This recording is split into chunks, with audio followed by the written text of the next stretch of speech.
That was a gun. I'm not voting. If we want to build our nation. The problem with the Somalians. Just want to experience something else than a black man. Move on, move Can't be like a horse with blinkers on. Honestly say, I was about to have sex and then I pulled crap, up. but it's nice. I'm Bongolwethu Sonti. I'm 26 years old and I'm from Cape Town, South Africa. My name's Aisha Barnsa and I'm from Cape Town, South Africa. I'm Claire Gamel. I'm 28 and I'm coming from Cape Town, South Africa. My name is Tifla. I'm from Cape Town, KTC.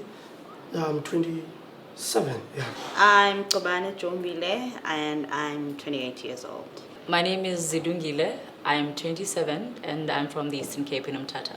Basically what Activate Leadership is, it is a network of about 2,000 young people across the country who are actively affecting change within their communities. So what Activate does, it equips you with the necessary skills that you need to better your community. It makes you understand what project planning is, how to budget, and how to network with other people as well. So in order for you to affect change, essentially you need other people to do that, and Activate really stands in the gap and helps you out with that. From Activate, I felt like I gained the necessary tools and skills that I needed to actually branch out and start my own business. So last year at the end of my program, I was also a 2016 activator. I branched out and I left kind of the corporate world and I started my own business, working with communities in healing and a lot of youth development. We're starting programs with Whistles Academy. We've worked in Bonteville with women there. And yeah, it's just really given me the confidence and the tools and the understanding of who I am as a person and how I actually have the things and the resources that I need to impact change in my community. What helped me with Activate is the network and the power within, the network and everything. So, but for me, the network did really work for me because now I can exhibit. I'm a photographer, so now I can exhibit in Bloemfontein, Kruidok, Durban, and also Johannesburg. And I'm in talks with those guys, finding spaces to actually exhibit and finding people to talk with during those exhibitions and shooting documentaries and stuff. For me, Activate has also been valuable in helping me gain friendships because the life of an activist and also a social entrepreneur is very hectic and very lonely sometimes. And it's always good when you find people who are, I will say, on the same wavelength as you, and then also understand the type of dynamic life you live and also understand that they can offer a support base to you in which way. So it's been great. I remember speaking to a friend who had joined the network after I did, and what she said was that when you hear other young people's stories, you don't become envious. It's just you start realizing that it's possible, that all these dreams that you have are possible, and it affirms that you are actually an activist. They're actually driving change. Even the tiniest bit that you're doing is driving change. Currently what I'm doing today in this moment with Activate is I'm helping new recruits to fill out their application forms, and one of the questions is what is one of the social issues that you're the most passionate about, and why. And a lot of people are actually citing youth unemployment, so they're coming from all corners of South Africa, all different provinces, rural, urban areas, and they're saying, there's really no opportunities for youth in my community. What can we do to get youth involved? What's going to happen? Not even in terms of government, but just on the ground, in terms of education, in terms of actual jobs and spaces that we can create our own jobs and our own, our own sustenance out of. So really, youth unemployment is one thing that I would just be curious to hear what you guys, where you're at with that. What do you think? The issue of unemployment is also, it's part of a myriad of issues that deal with accessibility in South Africa. And one of the biggest pitfalls that we have is that, of course, right now we're sitting with an NYP that has been drafted in 2015 for 2020, which is also the consultation process for it did not involve many youth who are concerned with the issues outlined there. So it's also accessibility to platforms where youth can voice their issues. There's a SONA coming up. Not many young people who are in high schools from rural areas, not many young people who are in Philippi will be able to access SONA in a way that they can be able to get, when they get that information about what the president said, what are the responses going to be? Can they translate that information to their daily lives? They won't be able to. So that's the biggest thing. Even if government says it invests this much, the problem is, what do people do with it? Looking at the SONA, that was aired out in 2014, 2015, and the president was really big on saying that young people need to take to the polls and actually exercise their right to vote. However, if you're saying that young people should vote, is there constitutional education that goes into that? Are young people well versed as to whom to vote for, what the processes are, and what happens after the voting? Are we really informed about voting power? You know what I mean? We have this power, yes, but do we understand what it means? Is there any education that is injected into that so that we understand what it means further? You know?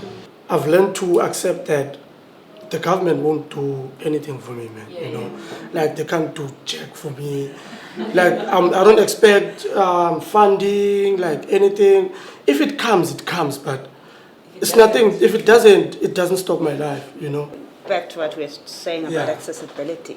You are in Cape Town, so you're privileged. Someone in rural Limpopo does not have the same opportunities as you. So it's not to say screw government. We can't depend on government funding.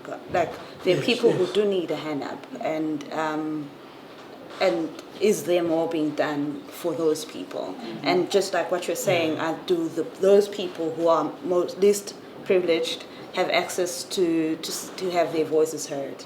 And is government just talking to us, not involving us in the conversation? How is government really concerned about young people? Is government really concerned about creating solutions that are applicable to the people who need it the most? I like the conversation that's happening here, and what I'm wondering is how, and like obviously Activate, we have a certain perspective on how we would do this, but how do youth, like how do everyday youth from all spaces and places and backgrounds meet with government? Because government has a budget. We know the budget. We've done that in our third module of Activate. You learn about actually where all of the budget of government goes. There is a budget for education. There is a budget for health. There is a budget for SESA and bursaries and grants and all of those things. So where do we, as people in South Africa, people living in the country, youth who need the resources, how do we meet them? How do we come up to government and stand up and knock on the door and say, okay, we are the youth, we have these ideas, this is how we want to be heard, this is the money that we need. How do we meet them and work with them? The youth could do themselves best. I do this myself, and also the young people that I work with myself. If we understand the policy processes, and if we understand the engagement processes of government and why they engage the way they engage, because if you look at the enterprise development of different municipalities, the same enterprise development incubatees will then go on and do work for who? For government contracts. They will then take that same money and put it where? Back in the government coffers. There is no wealth that is created there. You're not building anything, you're not transforming any lives, you're just taking a few individuals, giving them the privilege of being in your club. So we should try to challenge government to change those things. Those are the first things that we should challenge them in the structural way that they approach development, in the structural way that they approach consultation, by equipping ourselves with policy, understanding the structures, understanding the frameworks. For instance, I come from the Eastern Cape and I come from Port St. John's, which is predominantly one of the most rural places there, and the schooling infrastructure is not up to par. People still don't have access to running water and so forth. It's only certain parts and certain individuals as well. So I think because government knows that there are people who are living there already because they've counted them, they should go back and consult with those people. I mean, our government is formidable to do this. It has the necessary manpower, it has the necessary brain power, the necessary soft skills power. So it's a matter of taking the money that we have already and actually making sure that it does its use. Again, it goes back to accountability. Who then will be accountable for this? How much time do they have to do this? What kind of matrix should we then adopt in order to make sure that this actually is feasible, it's working? You know what I mean? What kind of proof do we need even? So I think through consultation, that's the only way. And it does not even have to be anything elaborate because there are already structures that exist already. Local government is a thing. It already exists, but how? And I think education is also key, and actually equipping people more on understanding how government works. Because we can all apply for funding, but if we don't know that we have to wait for like 18 months for them to reply, then we will say, nah, these guys are not working. And the structures and everything, and also even within the government, priorities, because sometimes they prioritize something that you see, Why that? Why would you Yeah. prioritize that instead of this one? You know, and also why would you spend so much on that one instead of this one? You know, so again, there's too much going on within government, and then there's too many people that one email has to go through before it gets to be replied. You know, so there's so many things that people we need to be made understood or for we need to understand from the government side, you know, and also to know that guys, if you send us an invoice, we'll give you the money in the next 6 months. We hope to understand the processes that government has to go through, or the processes that are applicable there too. We need to understand what the Constitution is and what our rights are and what our responsibilities are connected to those rights. And the only way in order for us to understand those is when government actually engages with us. You know what I mean? It really does bug me, the fact that they are able to count how many people are in the country, but when it comes to service delivery, they're not quick, you know, to do the same thing and say, you know, we've actually helped this many people versus the 59 million people. It really bugs me. And even our government, I think our government doesn't really care. You know, it is secretly pointing a middle finger up to us every time. You know what I mean? And it's blindfolding us in the sense that you'd have these ministerial functions or these government functions that cost a lot of money, and that money could have easily gone into the schooling infrastructure. It could have gone to running water for people. It would have gone to bettering the lives of ordinary South Africans. Yes, we need to equip ourselves. However, how then do you equip yourself when you are facing the issue of not having access to water, not having access to electricity, not having access to education, and not even having access to food? How then do you prioritize on scale when you have all those other problems? You know? Yeah. My dream is to have the position that I gain in terms of being a leader of the nation and the continent, to lead young people into the next chapter of their lives and have young people fulfilling their potential. My dream. I think that's a very tough question because I have many.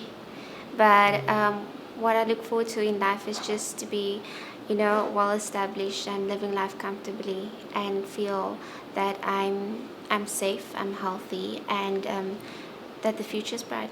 I think my dream is to live my life according to my truth and knowing exactly who I am, because if I know who I am and what I believe in, then I can live authentically, and just to make an impact, and in any way, big or small, just to leave a legacy in my life.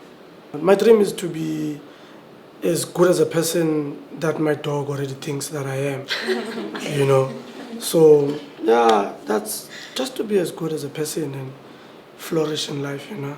Besides having land and being a white male, my dream is to live my truth as well. To travel. Yes, it's to travel and make a difference somehow.